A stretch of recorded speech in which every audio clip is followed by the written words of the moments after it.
Atos 11, nós vamos fazer a leitura dos versos 1 a 18, mas depois a exposição ela vai ficar concentrada aos versos 4 até o verso 18. Temos bastante coisa para ver hoje, apesar de muito do que está aqui já ter sido visto no capítulo 10. Então, por isso temos um bloco um pouquinho maior hoje para analisarmos. Então, nós vamos fazer direto a leitura, e aí depois eu passo as demais informações do que nós vamos tratar aqui essa manhã. Atos 11, versos 1 a 18. Acompanhe comigo a leitura do texto. Diz assim a palavra do Senhor. Chegou ao conhecimento dos apóstolos e dos irmãos que estavam na Judéia, que também os gentios haviam recebido a palavra de Deus. Quando Pedro voltou para Jerusalém, os que eram da circuncisão começaram a questioná-lo, dizendo: Você entrou na casa de homens incircuncisos e comeu com eles.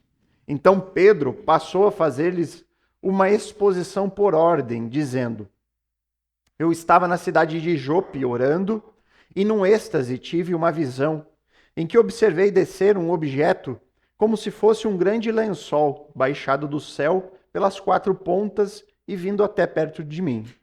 E olhando atentamente para dentro daquilo, vi quadrúpedes da terra, feras, répteis e aves do céu. Ouvi também uma voz que me dizia: Levante-se, Pedro, mate e coma. Ao que eu respondi: De modo nenhum, Senhor, porque em minha boca nunca entrou nada que fosse impuro ou imundo. Pela segunda vez, a voz do céu falou: Não considere impuro aquilo que Deus purificou. Isso se repetiu 3 vezes, e de novo tudo foi recolhido para o céu.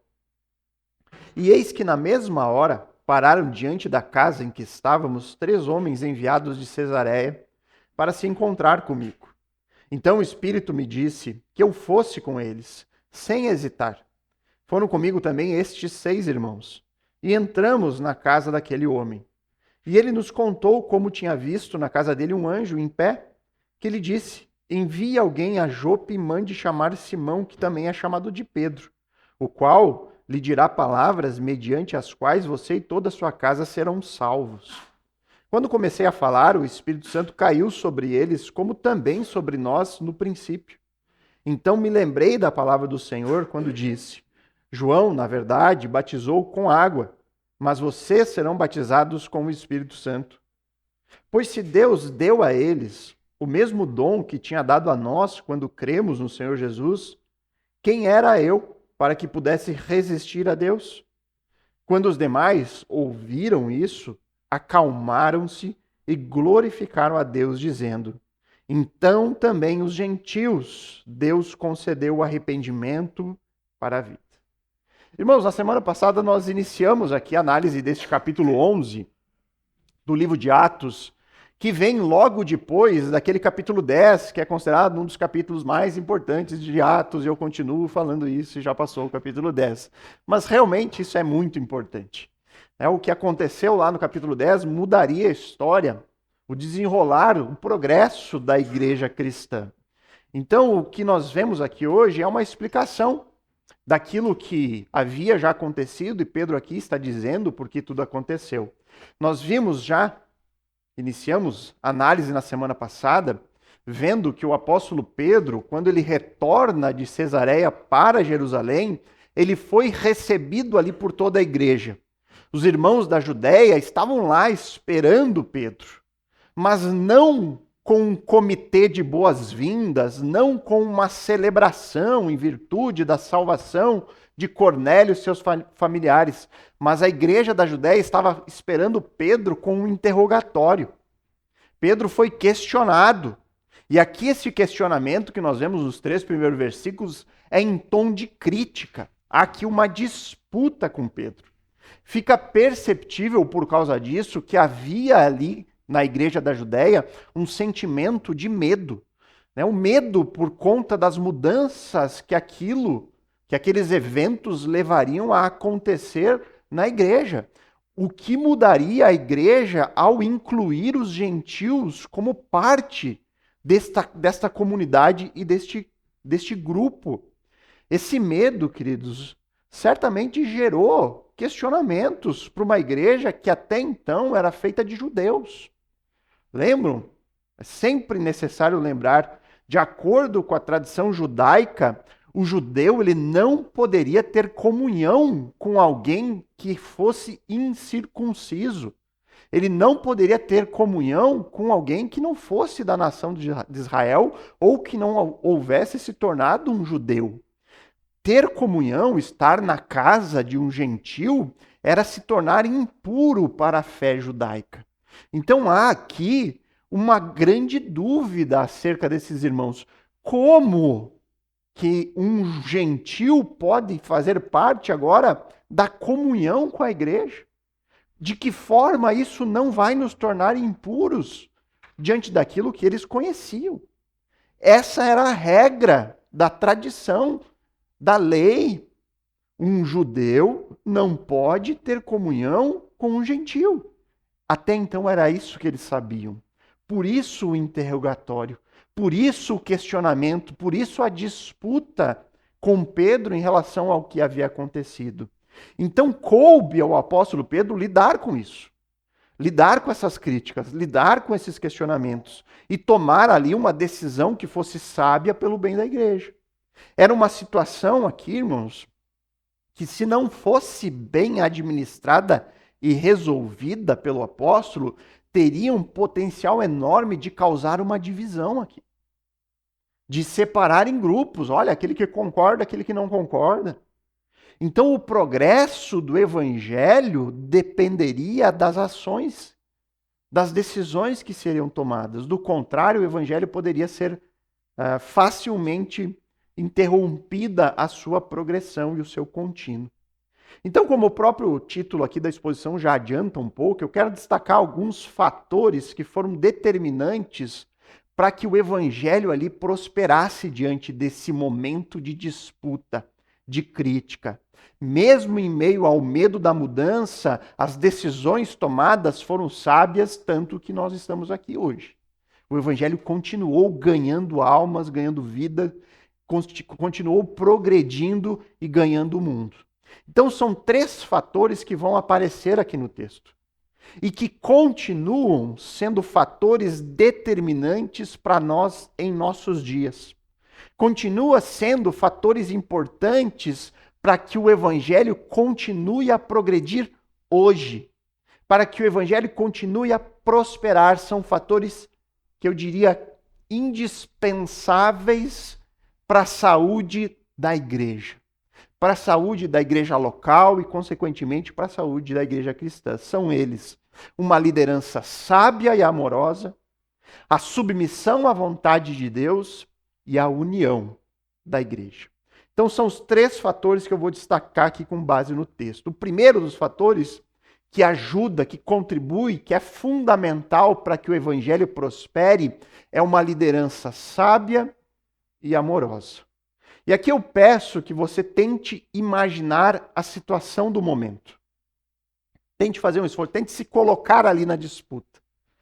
Pedro ele está retornando lá de Cesareia, um evento grandioso, um evento surpreendente até mesmo para Pedro, um evento que vai mudar os rumos da igreja.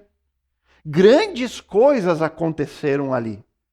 Pedro, mais uma vez, usou as chaves do reino e abriu portas da salvação para pessoas que eram de outras nações. Isso não é pouca coisa. O que aconteceu lá na casa de Cornélio foi um evento grandioso, histórico. Então, certamente, o sentimento de Pedro era de júbilo, de alegria, de surpresa evidente, de perplexidade, mas extremamente satisfeito no Senhor. Ele devia estar maravilhado. Olha o que Deus está fazendo. Está surpreendendo as nossas expectativas. Que grandes coisas são os planos do Senhor. Essa deve ser o sentimento que Pedro levou na sua viagem, ao caminho até Jerusalém. E aí, quando ele pisa na cidade dos seus irmãos, os demais apóstolos lá, o que lhe aguarda ali na igreja não é uma celebração. O que aguarda Pedro na chegada em Jerusalém não é uma festa para comemorar a salvação do gentil, não. Existe um interrogatório montado. Uma disputa foi ali instaurada. Pedro ele é recebido com críticas. E aqui, irmãos, o texto nos leva a crer que eram críticas pesadas. Duras críticas sobre a postura de Pedro com os gentios. Veja novamente o verso 3, onde é colocada para nós qual era a crítica, qual era a disputa, qual era o questionamento. Você, Pedro, entrou na casa de homens incircuncisos e comeu com eles. Veja, não é nenhuma pergunta aqui que foi colocada para nós no texto. É uma crítica, uma disputa direta. Pedro, você entrou na casa de homem que você não poderia entrar. Pedro, por que você fez isso? Certamente aqui a preocupação era a impureza cerimonial, vinculada à tradição judaica e às leis judaicas. Eles estão preocupados ali que Pedro está imundo cerimonialmente. E talvez seriam contaminados por causa da impureza de Pedro. E aí tente se colocar no lugar de Pedro. Pense você sendo Pedro, o líder da igreja, o líder dos apóstolos, comissionado por Jesus para ser a pedra da igreja. Lembram Mateus 16, versos 18 a 19? Também eu lhe digo que você é Pedro, Jesus dizendo a Pedro, né? E sobre esta pedra edificarei a minha igreja. E as portas do inferno não prevalecerão contra ela. Eu lhes darei as chaves do reino dos céus, e o que você ligar na terra será ligado nos céus. O que você desligar na terra terá sido desligado nos céus. Irmãos, essa exposição tem aí gravada do texto aqui. Muita gente fala que não é Pedro, não é a pedra, é a afirmação. Irmãos, o texto é claro, Pedro é a pedra. Jesus colocou sobre Pedro a responsabilidade de levar salvação para pessoas do mundo todo. Agora, em Atos 10, se cumpre aquilo que Jesus falou. Pedro era o líder que iria abrir a porta do reino messiânico para o mundo. Quem realizou a primeira pregação evangelística aos judeus? Pedro. Quem esteve lá com os samaritanos quando eles recebem o Espírito Santo? Pedro. Quem pregou o evangelho para os gentios? Pedro. Pedro fez aquilo que Jesus disse que ele faria. Aquele que, por meio dele, a igreja passaria a ser edificada. Ele liderou o início da igreja cristã. Imagine Pedro agora, tendo esse papel único na história, sendo aquele que era o detentor das chaves do reino, sendo o líder dos apóstolos. Imagine, se coloque no lugar de Pedro, como você reagiria diante desta postura que ele encontra na igreja em Jerusalém? Como você reagiria diante deste interrogatório em Atos 11? Como você reagiria ao ser interrogado em um momento onde deveria ser comemorado?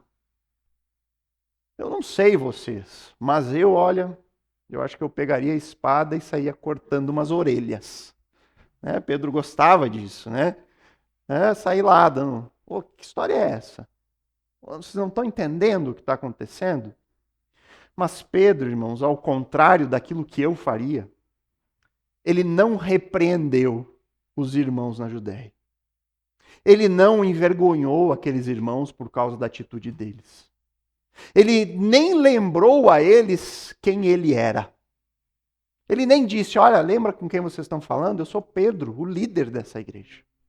Não. Pedro sabiamente identificou aonde eles estavam, identificou qual era o pensamento por trás daquela atitude, pegou aqueles irmãozinhos pela mão e levou até o lugar onde eles poderiam enxergar melhor tudo o que estava acontecendo. Ele identificou, não, eu entendo o que vocês estão pensando. Eu percebi onde vocês estão agora. Deixa eu mostrar agora para vocês. Com calma eu quero mostrar para vocês. Olha o verso 4. Então Pedro, diante das críticas, passou a fazer-lhes uma exposição por ordem, dizendo. É como se Pedro ele dissesse para as pessoas, olha, eu sei o que vocês estão sentindo. Eu sei o que vocês estão pensando, porque eu também pensava assim.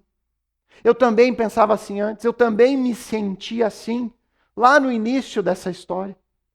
Mas agora, deixa eu contar para você com calma, em ordem, tudo aquilo que Deus fez para mudar a minha opinião primeiro.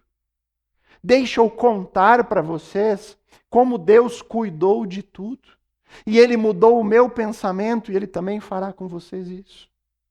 Pedro, ele consegue, com muita sabedoria, identificar o problema e lidar com aquele problema de forma amorosa. E tratar aqueles irmãos como irmãos. E mostrar com cuidado tudo aquilo que havia acontecido. Irmãos, a forma como Pedro ele lida com isso, em um momento de duras críticas, em um momento de uma igreja que está com medo, que tem dúvidas sobre o que vai acontecer, a maneira como Pedro age aqui foi fundamental para que o problema não gerasse uma divisão ali.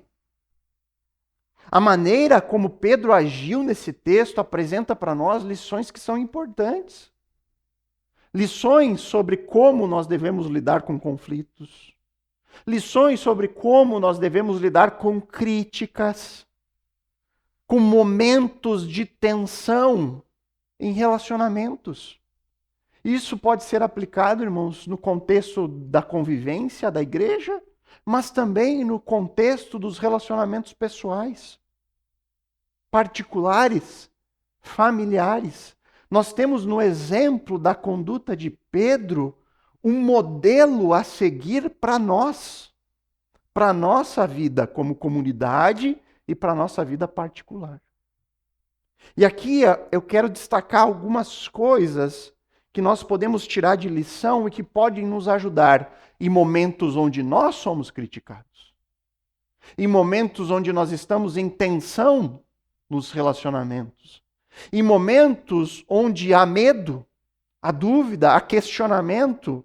Pedro nos ensina, com base no seu modelo, um modelo para nós também sermos. E aqui eu destaco 4 coisas. Primeiro, aprenda com Pedro. Esteja sempre disposto a ouvir. Mesmo se você está sendo criticado, é importante ouvir aquilo que está sendo dito. É importante querer ouvir. O ideal ainda é ter tempo para digerir a crítica, para poder pensar sobre o que está sendo dito antes mesmo de reagir. Mas em momentos assim, como o que Pedro está enfrentando aqui no texto, é fundamental nós demonstrarmos que nós estamos interessados em ouvir a pessoa, as pessoas, a crítica, seja o que for. Por quê? Porque quando nós demonstramos um interesse em ouvir, isso normalmente desarma tensões. Isso normalmente abre espaço para conversar, para o diálogo. Quando nós recebemos uma crítica, algum questionamento e imediatamente reagimos, isso demonstra o quê? Conflito. Mas quando você para e com boca fechada escuta tudo que está sendo dito, isso demonstra para o outro lado, olha, eu estou interessado em resolver isso. Você imagina se Pedro ele tivesse imediatamente, quando chegou, mandado eles ficar quieto e já passado. Não, ele primeiro ouviu. Deixa eu ouvir o que vocês têm a dizer. E durante o processo de ouvir, ele identificou onde estavam os problemas. E aí ele pôde agir de maneira assertiva. Primeira coisa, lembre-se, esteja sempre disposto a ouvir. Segundo, mantenha a paciência. Procure manter a paciência. E como isso é difícil. Como isso é difícil, irmãos. Às vezes, quando a pressão aumenta, às vezes, quando a tensão sobe, nós temos que tentar respirar, manter a calma. É preciso buscar entender que nem todo mundo tem o mesmo nível de entendimento e maturidade. Nem todo mundo tem o conhecimento de todas toda a história, ou todos os lados da história, é possível ser sensível à maturidade de cada um, ao nível de conhecimento de cada um, à experiência de cada um. O cristão, quando ele é mais maduro, ele tem que relevar certas ações de outros irmãos que são motivados pela imaturidade, pela falta de conhecimento. E aí então, o cristão mais maduro, ele deve muitas vezes ficar do lado de que não, saber as batalhas a serem travadas. Isso envolve sabedoria. Tentar sempre manter a calma e tentar conduzir o problema de uma maneira madura. Um terceiro fator aqui, demonstre sempre humildade. Sempre devemos lembrar das nossas próprias limitações. Irmãos, mesmo diante de críticas infundadas, porque pode acontecer. A crítica que o Pedro estava recebendo não tinha fundamento. Muitas vezes nós podemos ser criticados de coisas que nós não temos, nós não erramos. Mas mesmo em casos assim, mesmo diante de críticas sem fundamento, o crente, ele deve sempre tentar aprender algo com aquilo. Deixa eu ouvir o que ele está dizendo. Deixa eu ouvir essa crítica. Deixa eu ver se tem algo aqui que eu possa aproveitar para a minha vida e melhorar. Deixa eu tentar achar algo. Eu sei que eu não fiz isso, mas deixa eu tentar aprender com isso. E caso, irmãos, você falhe em algum ponto, caso a gente venha falhar no processo dos passos anteriores, caso em algum momento você perdeu a paciência, irmãos, sempre há o caminho do perdão. Sempre há o caminho de você parar ali e dizer, olha, me desculpe. Eu não deixei você falar. Me perdoa. Eu quero ouvir. Esqueci disso. Desculpa se eu fiquei exaltado aqui. Me perdoa. Irmãos, nós não somos perfeitos. Nós não somos. Nós somos falhos. Somos pecadores. O nosso caminho sempre deve ser o arrependimento. Se somos falhos, qual é o problema de reconhecer o erro e pedir perdão, se humilhar? Qual o problema de dizer para alguém, me perdoa? Falei coisas que não devia. A conversa que nós tivemos ontem não deveria ter sido assim. Me perdoa por isso. Qual é o problema em fazer isso, irmãos? Demonstração de humildade. Esse é sempre o caminho que mais traz edificação. Você mostra para o outro lado do conflito, olha, eu reconheço que eu não sou perfeito e vamos tentar melhorar daqui para frente. Eu vou me esforçar nisso. E quarto lugar, demonstre amor nas palavras. O exemplo de Pedro aqui nos lembra muito de Provérbios 15, verso 1, que diz assim, a resposta branda desvia o furor, mas a palavra dura suscita a ira. Pedro ele poderia ter contado essa história de duas maneiras. Ele poderia ter sido incisivo e duro. Deixa eu contar para vocês. Deus fez isso e pronto.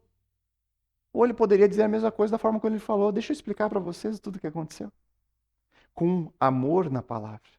Com a maneira amorosa, demonstrando amor na maneira de falar. A mesma informação sendo transmitida de duas formas geram reações diferentes. Essa é a maneira que nós temos que sempre tratar. No nosso trato pessoal, no relacionamento, seja com quem for, ainda mais dentro do contexto da igreja, de forma branda, amorosa, sempre com o objetivo de edificação. Irmãos, quantas coisas a aprender aqui. Quantas lições nós temos no exemplo de Pedro. Uma liderança sábia e amorosa. Isso é essencial para que o evangelho avance. Mas, queridos, o amor, ele nunca vem como algo isolado. Só o amor não é suficiente. O amor, ele só é suficiente quando ele está unido à submissão à vontade de Deus. Esse é o segundo ponto que nós vemos aqui. Para a igreja prosperar, para que o evangelho prospere, é fundamental uma submissão completa à vontade de Deus. Veja, agora nós vamos analisar o que Pedro falou ali, dos versos 5 até o verso 17. Vamos fazer a leitura mais uma vez dessa exposição em ordem dos eventos que ocorreram lá no capítulo 10. Pedro lhe diz assim: eu estava na cidade de Jope orando, e num êxtase tive uma visão em que observei descer um objeto como se fosse um grande lençol baixado do céu pelas 4 pontas, e vindo até perto de mim. E olhando atentamente para dentro daquilo, vi quadrúpedes da terra, feras, répteis e aves do céu. Ouvi também uma voz que me dizia: levante-se, Pedro, mate e coma. Ao que eu respondi: de modo nenhum, Senhor, porque em minha boca nunca entrou nada que fosse impuro ou imundo.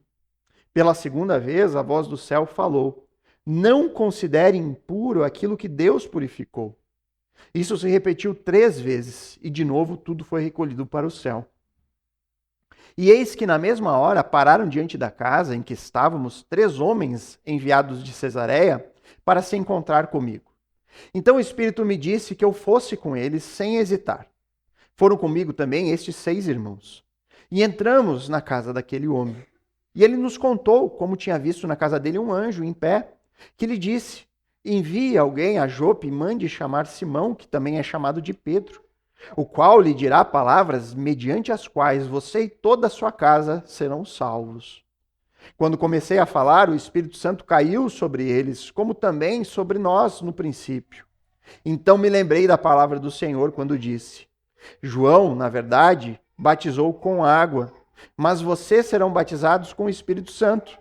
Pois se Deus deu a eles o mesmo dom que tinha dado a nós quando cremos no Senhor Jesus, quem era eu para que pudesse resistir a Deus? Irmãos, tudo que está escrito aqui, narrado, é, na verdade, um relato abreviado dos eventos do capítulo 10. Tudo isso aqui, as visões, nós já vimos em detalhes. Então, querido, se você tem alguma dúvida sobre o conteúdo dessas visões, sobre o que isso significa, eu aconselho você dar uma olhadinha nas pregações lá do capítulo 10, ficam gravadas, porque não é minha intenção aqui e ficaria de novo repetindo tudo isso mais uma vez. Então, o que eu gostaria de destacar aqui, hoje, não é tanto sobre o conteúdo do que está sendo dito, mas é no fato de que todo o relato que Pedro faz dos acontecimentos aqui, isso aqui é um relato de toda aquela história, né, que Pedro está dando ali. E você pode perceber que em momento algum ele chama no seu relato a atenção das pessoas para ele mesmo. Nós não vemos aqui Pedro contando detalhes do seu sermão. Nós não vemos aqui ele dizendo: nossa, a pregação que eu fiz lá, olha, que bênção. Quando eu fiz o apelo, o pessoal veio para frente, nós cantamos, foi uma maravilha. Não, Pedro não fala isso. Nós não vemos Pedro falar nada acerca daquilo que ele disse lá. Tudo que Pedro faz, tudo que ele conta aqui é como Deus havia agido lá. Como Deus havia levado salvação àquelas pessoas.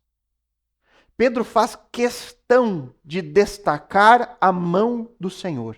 A ação direta de Deus coordenando cada detalhe da história. Se você acompanhar aí no texto, você vai ver ali nos versos 7 a 9, ele conta que ele recebeu uma visão. E nessa visão, o Senhor falou diretamente com ele. Depois, no verso 12, ele conta que o Espírito Santo lhe deu uma ordem direta. O Espírito Santo mandou que ele fosse sem hesitar com os servos de Cornélio. Depois, no verso 15, ele vai dizer ali que o Espírito Santo desceu de forma espontânea sobre os gentios. E olha bem no verso 15 o que ele diz.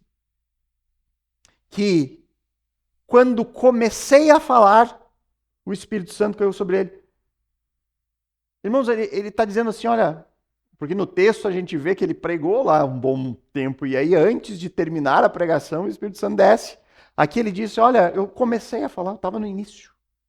Ou seja, ele está dizendo aqui para as pessoas que o impacto da pregação dele foi mínimo. Ele diz, olha, eu não fiz nada. Não foi nem a minha pregação que foi uma benção. O Senhor mesmo desceu lá sobre eles naquele momento. No verso 17 ele afirma definitivamente, Deus deu a eles o mesmo dom que tinha dado a nós. Deus fez tudo. Pedro está deixando claro que tudo o que aconteceu não foi por ação dele, mas do Senhor. Deus soberanamente conduziu. Deus soberanamente deu o seu Espírito para eles. Deus, não foi Pedro. Deus, não foi uma decisão dos gentios. Deus, e somente Deus, deu a eles o Espírito Santo e fez deles verdadeiros cristãos. E é por causa disso que ele conclui no verso 17. Se Deus deu a eles o mesmo dom que tinha dado a nós quando cremos no Senhor Jesus, quem era eu para que pudesse resistir a Deus? Quando Pedro viu com os seus próprios olhos o poder do Espírito Santo vindo sobre gentios, vindo com sinais, com evidências inquestionáveis, Pedro sabia que ele não tinha como se opor àquilo. Ele não tinha como se opor a algo que o Senhor estava fazendo de forma direta. Em um período de mudança, em um período de transição, como é o período de Atos, os discípulos, os apóstolos, eles deviam estar sempre atentos e sensíveis às ações que o Senhor estava fazendo no seu meio. Se Deus estava dando evidências claras, visíveis, de que a salvação havia alcançado gentios incircuncisos, como que eles poderiam se opor a algo assim? Como que eles poderiam se opor à ação direta de Deus? E aqui eu quero fazer um adendo, irmãos. Um acréscimo aqui para reforçar. Irmãos, não significa que os judeus eles rejeitassem a ideia de que um gentil pudesse ser salvo. Não era isso. Lembram que havia uma classe de judeus chamado prosélitos? Quem eram prosélitos? Eram estrangeiros. Eram gentios que se convertiam ao judaísmo. E nessa conversão eles aderiam de forma completa, plena, às tradições judaicas. Eles realizavam a circuncisão. E aí eles se tornavam judeus de forma legítima, com todos os direitos e todos os deveres da comunidade judaica. Não havia aqui um impedimento da salvação do gentio. A grande questão que Atos aqui nos apresenta é que na cabeça do judeu daquele tempo, o caminho para ser cristão, para se tornar cristão, era se torne um judeu, faça adesão ao judaísmo, faça a circuncisão, guarde a lei e aí então creia em Jesus. Não podia ser direto. Primeiro o judaísmo, depois o cristianismo. Mas agora a grande mudança que ocorre é um salto. O gentio recebendo as promessas que Deus deu a Israel. Qual foi uma das promessas que Deus deu a Israel? Que um dia o Espírito Santo seria derramado sobre eles. E agora eles estão vendo Deus derramando o Espírito Santo sobre gentios que não eram os herdeiros da promessa. Isso era surpreendente. Isso era o grande fator de mudança. Então o que Pedro está explicando ali é que o que aconteceu lá em Atos 10 não foi algo dele, pessoal dele, uma decisão deles, deixa eu batizar esse povo. Não, ele mesmo não acreditava que isso fosse possível, ao ponto de que Deus deu uma visão para ele, várias vezes, repetida, e mostrou, olha, Pedro, mais uma vez, não considere impuro aquilo que eu purifiquei. Eu estou falando de gentios, eu não estou falando de alimentos.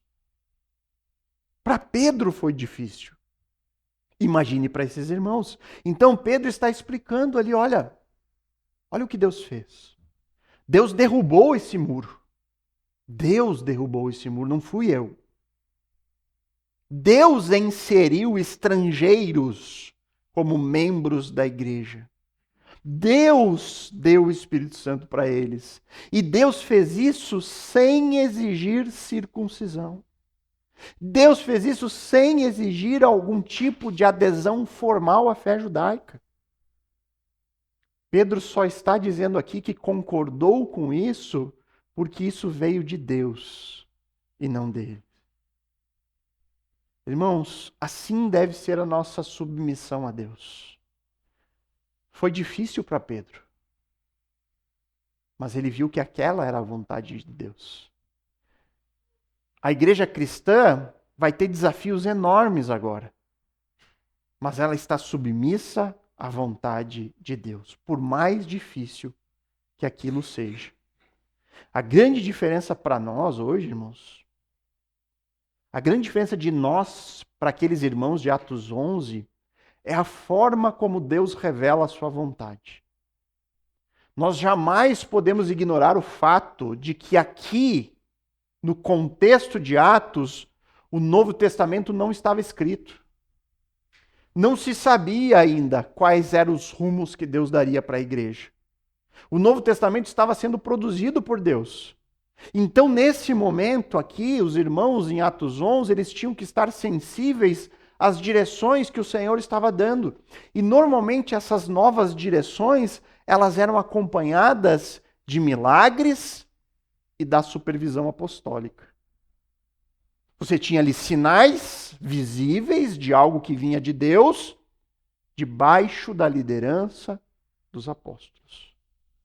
Isso aconteceu lá na casa de Cornélio. Hoje, queridos, eu diria que nós estamos numa posição muito melhor do que estavam esses irmãos. Por quê? Porque para nós é fácil hoje saber a vontade de Deus. Para nós é muito fácil seguir a vontade de Deus. Nós temos tudo aquilo que nós precisamos nas palmas das nossas mãos. Hoje, queridos, nós guiamos a nossa vida pessoal e comunitária debaixo da segurança da palavra de Deus. Experiências sobrenaturais, milagres, eles podem ocorrer, é óbvio.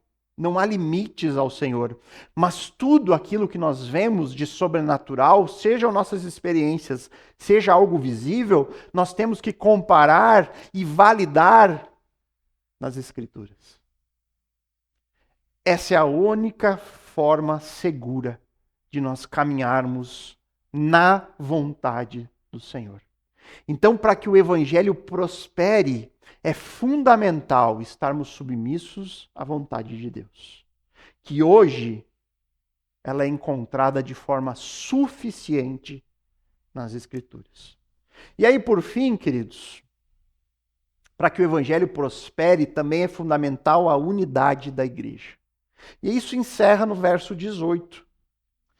Quando diz ali, quando os demais, ou seja, os demais apóstolos, os demais membros da igreja da Judéia ouviram isso, acalmaram-se e glorificaram a Deus, dizendo: então também aos gentios Deus concedeu o arrependimento para a vida.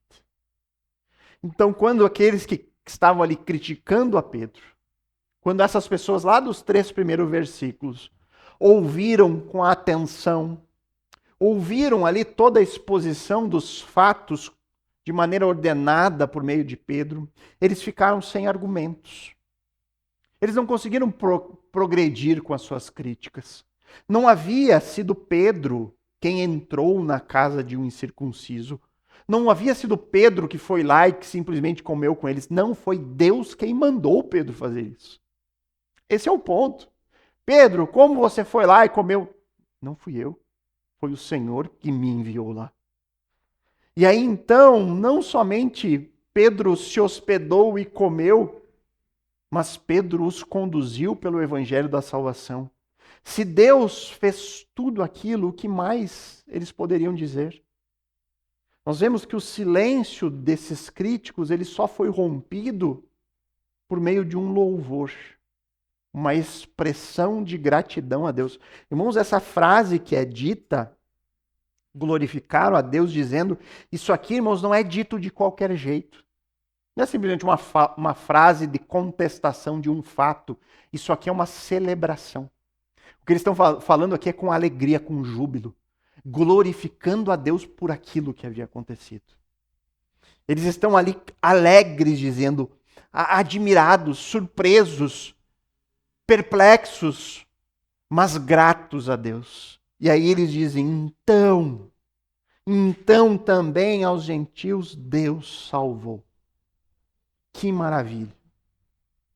E aqui, irmãos, dentro dessa expressão de louvor, dentro deste momento de louvar a Deus pela misericórdia e graça, tem algo importante que é preciso destacar, que é o uso que Lucas usa aqui da palavra arrependimento. Perceba como essa palavra aparece sendo usada. Então também aos gentios Deus concedeu o arrependimento para a vida. Percebam aqui na construção, irmãos. A igreja glorificou a Deus. A igreja agradeceu por algo que havia acontecido ali. E o motivo do louvor é que um povo que era estranho às alianças, o povo gentil, recebeu de Deus. Deus concedeu, é o que diz o texto, o arrependimento para a vida. E aqui, queridos, esse uso nos ajuda a entender o significado do arrependimento quando ele está relacionado à salvação. Nós podemos nos arrepender por várias coisas. Nós podemos dizer que Judas Iscariotes, ele se arrependeu do que ele fez. E ele tirou a sua própria vida. Mas o arrependimento de Judas não é o mesmo desse aqui do texto. Percebam, o texto aqui nos ajuda a entender isso. No original, queridos, a palavra usada aqui por Lucas, arrependimento, vem do grego metanoia. E essa palavra significa diretamente ou literalmente uma mudança profunda e radical da mente. Deus deu a eles o arrependimento. No uso original, Deus deu a ele uma mente diferente. Deus mudou o pensamento daquelas pessoas. E fez eles perceber algo que antes eles não percebiam. Então, esse arrependimento aqui, irmãos, que está associado à salvação, à regeneração, é algo que Deus fez neles. Mais uma vez, o texto diz, Deus concedeu isso. Deus fez isso. Deus mudou a mente deles. Deus fez os gentios serem capazes de entender o pecado. Deus fez aquelas pessoas perceber que elas precisavam ser salvas. Deus fez eles entenderem que eles não eram bons o suficientes, mas que eles precisavam de um Salvador. Deus deu a ele uma mente capaz de entender que eles precisavam de Cristo como Senhor e Salvador das suas vidas. É isso que Deus faz com cada um que crê. Se você hoje crê em Jesus, Deus fez exatamente o que nós vemos aqui nesse texto. Deus fez com você. Ele mudou a sua mente para que você fosse capaz de perceber o pecado, a gravidade do pecado, a necessidade de um Salvador, a necessidade de ter como Cristo a sua única esperança. É algo que Deus faz naqueles que são salvos. E aqui a igreja em Atos 11 demonstra a sua união ao se unir nisso. Ao receber aquilo que Pedro contou e se unir em alegria no fato de que gentios foram salvos, assim como eles foram. Todos ali unidos louvando a Deus pelos rumos que a igreja agora iria tomar. Uma união que começa em um momento de dúvida, de medo, mas que foi fundamental para que o evangelho prosperasse. E aqui mais uma vez, queridos, eu quero enfatizar isso porque é importante que você entenda isso. Eu preciso lembrar mais uma vez que os desafios para a igreja neste momento eram grandes. Isso que nós estamos lendo aqui foi algo fundamental para o desenvolvimento da igreja. Foi algo fundamental para que o evangelho chegasse a nós. Nós podemos muitas vezes passar batido por um texto como esse. Essa história aqui mostra Deus derrubando um muro de inimizade. Deus derrubou esse muro que separava judeu e gentil. O Senhor quebrou essa barreira. Deus concedeu a eles o arrependimento. Deus faz agora uma comunhão que era impossível ser possível. Porém, irmãos, Deus derruba um muro, mas outro muro seria construído. E esse era o desafio. Os judeus que não eram cristãos, os judeus que não acreditavam em Jesus, eles não teriam mais comunhão com os judeus que estavam unidos a gentios. Irmãos, a gente não consegue perceber qual era a dificuldade, porque isso para nós pode ser algo assim, grande coisa. Não, queridos. Significava, assim, separação de famílias. Significava que se você cria em Jesus e seu pai e sua mãe não acreditavam em Jesus, eram judeus, eles não teriam mais relação com você.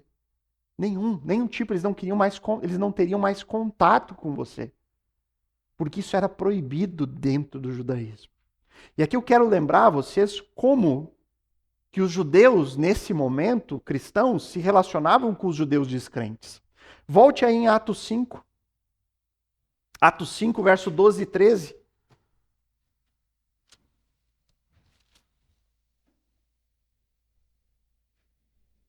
Atos 5, verso 12 e 13. Olha como era a relação do cristão, judeu cristão, com o judeu descrente. Diz aqui, muitos sinais e prodígios eram feitos entre o povo pelas mãos dos apóstolos, entre todo o povo. E todos costumavam se reunir de comum acordo no pórtico de Salomão. Onde era o pórtico de Salomão? Lá no templo, na região do templo.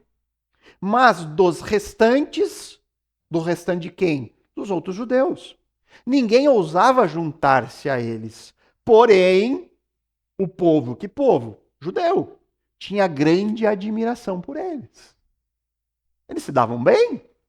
Olha, eu não quero me unir a vocês que creem nesse Jesus, mas olha o que os apóstolos, o que vocês estão fazendo, os milagres, que bênção. Eu admiro o poder desse povo aí. Era assim a visão. Volte para o 2 agora. Atos 2, versos 46 e 47. Aqui narra a rotina da igreja cristã naquele momento. Atos 2, versos 46 e 47. Diz ali, diariamente perseveravam unânimes no templo. Até então, queridos, os cristãos judeus, eles iam ao templo, porque aquilo fazia parte da sua tradição. Fazia parte do judaísmo. Eles continuavam sendo judeus, mas eles criam no Messias Jesus. Não havia mudança em relação a isso. Diariamente eles iam no templo. Havia os horários da oração no templo. Eles iam lá, partiam o pão de casa em casa, tomavam as suas refeições com alegria e singeleza no coração, louvando a Deus e contando com a simpatia de todo o povo. Eles contavam com a simpatia dos judeus. Havia um relacionamento cordial, de admiração, inclusive, pelo bom testemunho que os judeus cristãos mantinham. Até esse momento, irmãos, o cristianismo era visto como uma seita judaica. Mas agora, queridos, entenda, isso é importante. A partir de agora, de Atos 11, 10 e 11, ao a igreja concordar, ao a igreja celebrar, ao a igreja louvar a salvação dos gentios, isso resultaria em comunhão com os gentios. Vocês vão ser inseridos na nossa comunidade. Vocês agora vão comer conosco.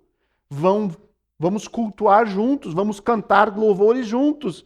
E isso colocaria o fim da admiração dos judeus por eles.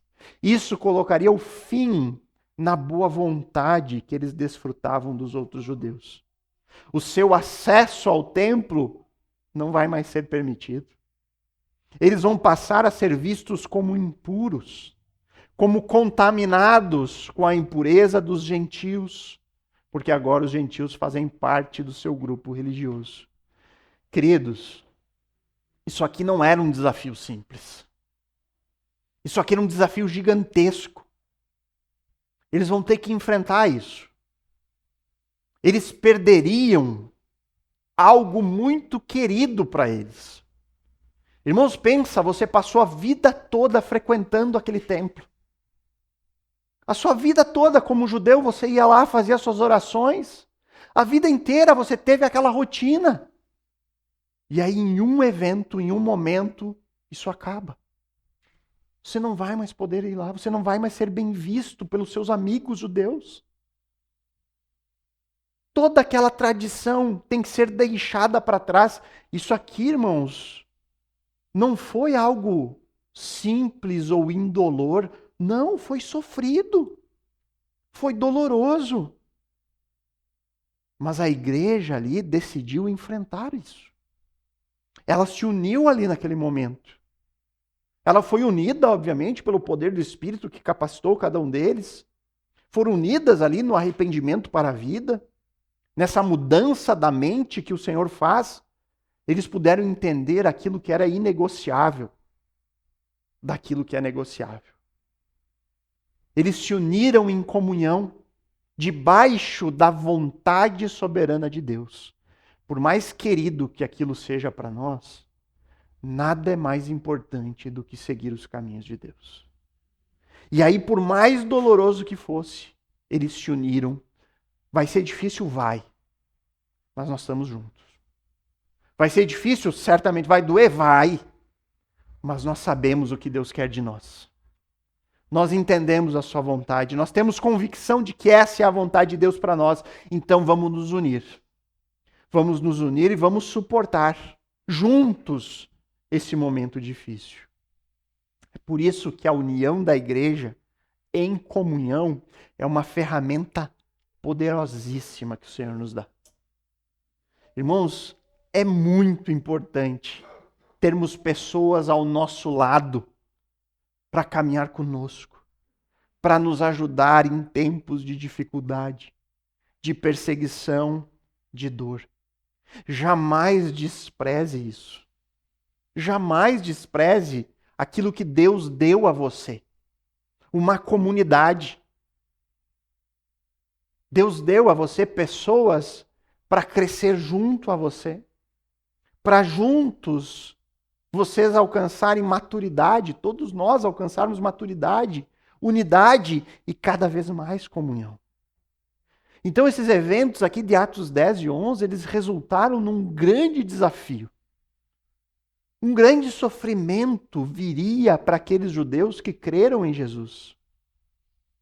Inclusive, irmãos, esse sofrimento, ele vai trazer no desenrolar da história momentos de tentação para eles, onde eles vão pensar em voltar atrás. A história nos diz isso. Isso aqui foi tão forte para eles que muitos pensaram em desistir. Por isso uma epístola foi escrita para eles. A epístola aos Hebreus foi escrita para encorajar a judeus não voltarem atrás, não retroceder. E aí, em um determinado ponto da carta aos Hebreus, o autor diz assim, lá em Hebreus 10, 23 a 25, guardemos firme a confissão da esperança, sem vacilar, pois quem fez a promessa é fiel. Diz, olha, guardemos firme aquelas promessas que nós sabemos são reais, porque foi o Senhor que nos deu. Cuidemos também de nos animar uns aos outros, no amor e na prática de boas obras. Ele diz, olha, vamos ter o cuidado de nos encorajar nesse momento difícil. Vamos ter o cuidado de um animar o outro. Eu sei que está sendo difícil, eu sei que muitos estão pensando em desistir, mas vamos nos unir, vamos seguir juntos. E aí ele dá uma ordem: não deixemos de nos congregar, como é costume de alguns. Ele diz, olha, não façam isso. Pelo contrário, permaneçam unidos, firmes nesse momento difícil. Ele fala, pelo contrário, façamos admoestações. Vamos nos encorajar, vamos um exortar os outros, vamos um animar os outros.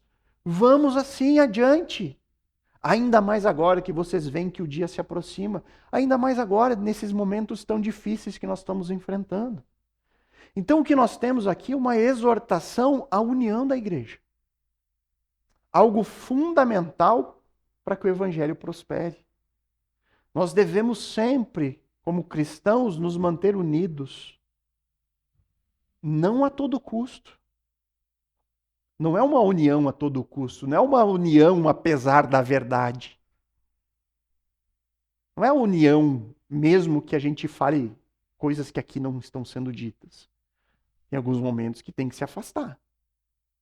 Se você está numa comunidade que não prega as escrituras, fuja e encontra um grupo de cristãos que preguem a verdade, que continuem firmes nas escrituras. Mas nós, como crentes unidos, nós temos que permanecer a todo custo assim. Debaixo do amor e da submissão à palavra. Então, queridos, ao olhar para essa jornada aqui, destes primeiros discípulos, eu creio que nós conseguimos perceber que o caminho que Jesus escolheu para eles não foi um caminho fácil. Foi um caminho que exigiu coragem.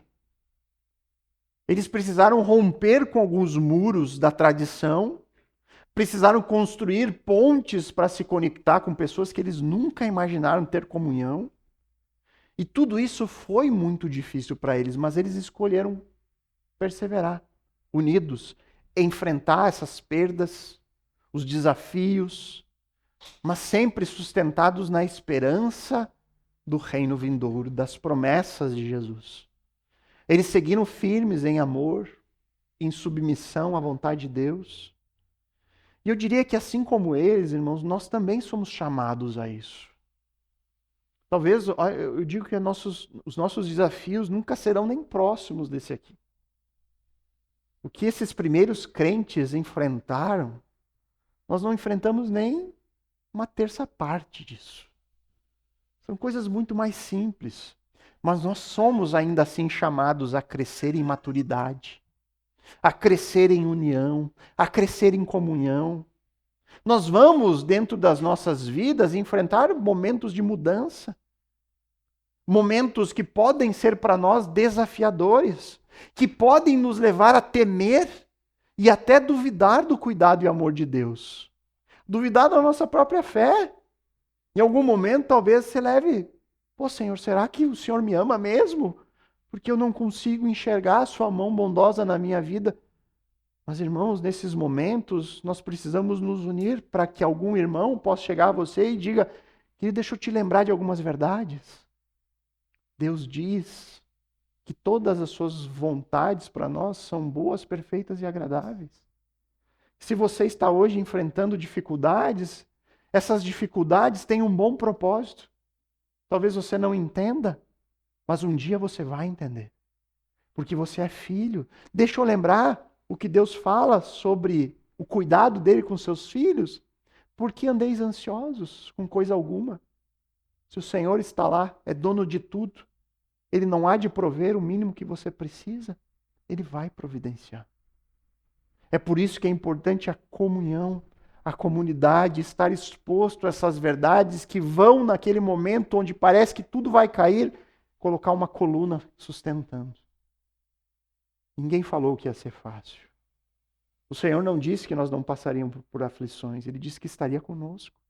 E uma forma dele estar conosco presente é por meio do corpo de Cristo. A sua igreja, a sua comunidade, os irmãos que o Senhor colocou na sua vida. Então cabe a cada um de nós refletir. Será que nós estamos dispostos a abrir mão de antigos hábitos, de tradições, de comunidade, de próprio conforto próprio para deixar Deus fazer algo em nossa vida? Será que o medo de deixar para trás uma tradição, uma antiga denominação, algum hábito da minha vida, será que isso não pode estar me impedindo de assumir um compromisso real e verdadeiro com Cristo e a sua palavra? Como que nós temos valorizado a união da igreja, o poder da comunhão em momentos de dor, em momentos de sofrimento ou de perseguição? Será que em momentos assim eu não procuro me isolar, mas será que fazer isso não é ir contra aquilo que Deus diz que eu tenho que fazer? De que forma eu me afastar da comunidade da fé pode ser algo bom para a minha edificação? Será que eu não estou com isso desprezando a graça que Deus me concede na vida dos meus irmãos, trabalhando em mim? Quais são os muros que ainda existem no seu coração? Quais são os muros que ainda existem que impedem uma comunhão verdadeira? Irmãos, para alguns pode ser o muro da introversão, da limitação pessoal, da dificuldade de fazer amigos. Para alguns esse é o muro que precisa ser rompido para que haja comunhão. Para outros pode ser o comodismo. Eu prefiro o conforto do meu lar na maioria dos dias. De vez em quando eu vou. Para alguns é isso. Para outros pode ser um momento de dificuldade que está vivendo. Em momentos de sofrimento, de dor, prefere se isolar. E aí tem que romper com esse muro e cumprir aquilo que Deus espera. O que tem impedido você de se unir de uma maneira maior à sua comunidade local? Será que você compreende que congregar é um mandamento de Deus para o seu próprio bem? Para que o Senhor possa trabalhar na sua vida por meio de outros?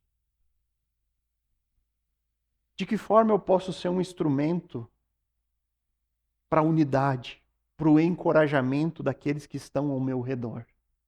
Como eu posso agir para estimular a comunhão dentro da igreja local? São perguntas que devem ecoar aqui dentro. E que devem nos levar a buscar dia a dia uma fé mais viva, mais madura e cada vez mais comprometida com a verdade da palavra de Deus e com a unidade da igreja local. Vamos orar.